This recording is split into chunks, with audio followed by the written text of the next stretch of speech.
நீ 10 லட்சம் உனக்கு சம்பளம் வந்துட்டு வை. அல்லேலூயா சொல்லுங்க, ஆண்டவரே எனக்கு 10 லட்சம் வந்தாலும் நான் தேவனை குறித்து பெருமை பாராட்டுவேன். சொல்லுங்க அல்லேலூயா. ஆண்டவர் சொல்றார் இந்த வசனம். அல்லேலூயா அல்லேலூயா. மேன்மை குறித்து பாராட்டே கூடாது.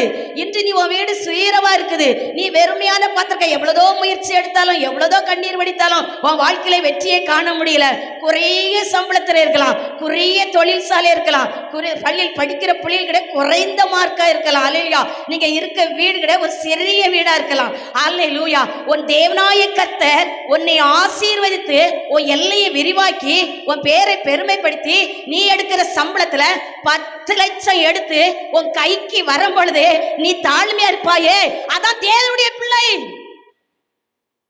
அதான் அவருக்கு பிரியமான மகன். யார் அவருக்கு பிரியமான மகன்? யார் அவருக்கு பிரியமான மகள்? அல்லேலூயா.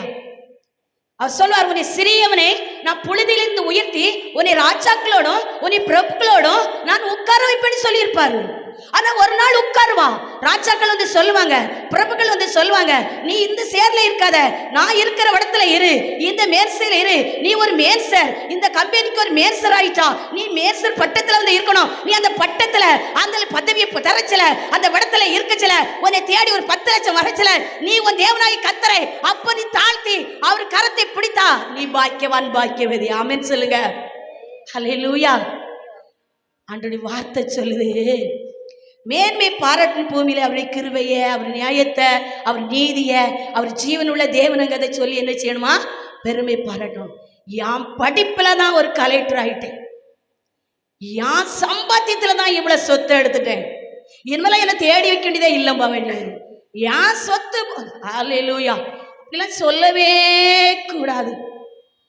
அல்லேலூயா. என்ன சொல்லுதே, இந்த ஆத்மா நிறைஞ்சு வடிஞ்ச பொழுதும் நான் ஒரு குப்பையை போலதான் இருக்கும். என்னை அதுக்காக நீங்க ஆத்மா வர நினைச்சிட்டு இருக்கீங்களா? அவர் தான் எழுப்பதில் தருவேன் இருக்காரே, எழுப்பதற்கு ஜெபித்து கொண்டு இருக்கிறோமே, அவர் தான் தரப்போகிறாரே. அனுதினம் ஜெபம் இந்த இடத்துல நடந்து 3 நேரம் இந்த இடத்துல ஜெபம் நடக்கிறதே எழுப்புதலுக்காக. சனிக்கிழமை ஒவ்வொரு ஆத்மாவை கூடிக்கொண்டு தேசத்துக்கு ஜெபிக்க வந்து கொண்டே இருக்கிறதே. அல்லேலூயா. கர்த்தர் ஒவ்வொரு விஷயத்திலையும் அவர் வாக்குத்தத்தை குறித்து ஆண்டவர் பேசினார் பாடல் மூலம். அல்லேலூயா. அவர் வானம் பூமியை ஒளிந்து போனால் அவர் வாக்கு மாறாது. நம்ம சொல்லணும், எனக்கு கொஞ்சம் அபிஷேகம் வந்திருக்கிறதா, எனக்கு வீட்டுல போன செபிக்க, அப்பா உங்க கிருபை, அப்பா உங்க தயவு, சம்பளம் உனக்கு கூடிட்டா, ஒரு 10ல நல்ல ஒரு வெற்றி உள்ள மார்க்கா, ஒரு ஹிந்தியில ஒரு நல்ல வெற்றி உள்ள பாசா, அப்பா நீர் தந்த பிச்சை, என்னை தாழ்த்துறப்பா,